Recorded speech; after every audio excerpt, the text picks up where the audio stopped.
Welcome back, Cyber Explorers. It's Alfie, and in this video we'll explore together with this step-by-step guide, how to delete search history in Google account. So without further ado, let's get right into it.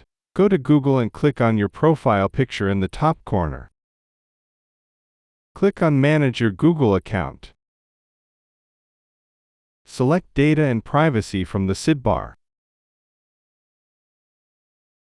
Scroll down and click on Web and App Activity under History Settings.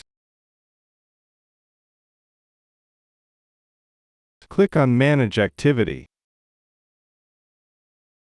Filter by date and time to select the time frame for which you want to delete your search history. Click on Delete and confirm your action.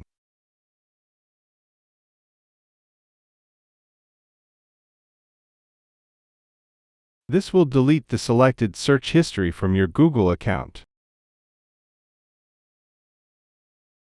And that's it for today. If you found this video helpful, please give it a thumbs up, consider subscribing, and don't forget to activate the notification bell so you won't miss out on any new uploads. Thank you for watching. Until next time, see you later.